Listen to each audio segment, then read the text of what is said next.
Kalvakuntla Kannarao arrest. గతంలో కేసీఆర్ సర్కార్ ఉన్నప్పుడు ఇదే కల్వకుంట్ల కన్నారావు తేజేశ్వరరావు ఆయన పేరేదో ఉంటుంది, ఆయన అరెస్ట్ చేయలేదు, నేనే లొంగిపోయినా అన్నారు. దీనికి సంబంధించి అప్పట్లో ఒక ఆడియో బాగా కలకలం వచ్చింది. మంత్రి తలసాని శ్రీనివాస్ యాదవ్కి సంబంధించినటువంటి దాంట్లో ఈ ల్యాండ్కు సంబంధించినటువంటి అంశంలో కన్నారావుతో మాట్లాడుతుంటే ఆ ఆడియో రికార్డ్ చేసిన తర్వాత అది బయటకు వచ్చింది. మంత్రి తలసాని శ్రీనివాస్ యాదవ్ అంటే నాకంటే మంత్రి ఎక్కువనా అంటే కేసీఆర్ వాళ్ళ కుటుంబ సభ్యులు ఎటువంటి పదవులు లేకపోయినా ముఖ్యమంత్రుల కంటే ఎక్కువ అధికారం చెలాయించారనేటువంటి విషయాన్ని గుర్తు చేయడం కోసం ఈ విషయంలో టీఆర్ఎస్ బీఆర్ఎస్ అంటూ వ్యతిరేకత లేదు. మేము ఈ అంశంలో ఒక జర్నలిజం వాల్యూస్కు సంబంధించినటువంటి దాన్ని పెట్టుకునే చెబుతున్నాం ఈ విషయాల్లో. ఎందుకంటే కన్నారావు అనేటువంటి వ్యక్తి అప్పట్లో ఆడియో లీక్ అయిన తర్వాత ఆయన పైన చర్యలు తీసుకోలేదు, సరే కదా, ఆయన అట్లే ఉన్నారు.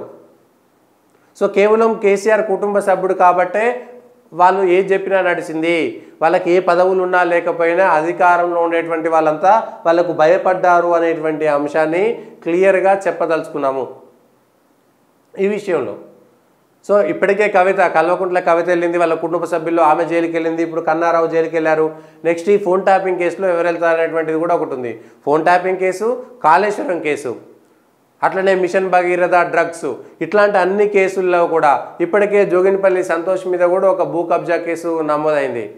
అది ఎక్కడికి పోతుంది అనేటువంటి విషయం కూడా తెలియదు. అంటే కొంత దూరం పోయిన తర్వాత కేసీఆర్ కుటుంబ సభ్యులందరూ కూడా జైలుకు వెళ్లాల్సిందేనా అనేటువంటి ఒక అనుమానం మాత్రం మొదలైంది.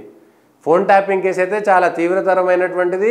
ప్రభాకర్ రావు వచ్చిన తర్వాత ఆ ప్రభాకర్ రావు అనేటువంటి ముద్దాయి ఏం చెప్తారనేటువంటి అంశము ఎవరు చెప్తే చేశారు. ఎందుకంటే ఫోన్ ట్యాపింగ్ కేసుకు సంబంధించినటువంటి అంశంలో నేను ఒక్కొక్క కింది అధికారి నా పైన అధికారి చెప్తే చేశాను అన్నాడు, ఆ పైన అధికారి ఆ పైన అధికారి చెప్తే చేసిన అన్నాడు, ఆ పై అధికారి ఇప్పుడు ప్రభాకర్ రావు. ఆ ప్రభాకర్ అనేటువంటి వ్యక్తి ఎవరు చెప్తే చేశారనేటువంటి మనకు క్లారిటీ వస్తుంది. అప్పుడు రాజకీయ నాయకులకు సంబంధించినటువంటి ప్రత్యక్ష జోక్యానికి సంబంధించినటువంటి పేర్లు కూడా బయటికి వస్తాయి. అప్పుడు దీనికి సంబంధించినటువంటి అంశంలో క్లియర్ కట్గా దానికి సంబంధించినటువంటి అంశంలో పేర్లు వస్తాయి, వాళ్ళకు సంబంధించినటువంటి విషయాలు కూడా బయటికి వస్తాయి అనేటువంటి విషయాన్ని అర్థం చేసుకోవచ్చు. ఇది దీనికి సంబంధించి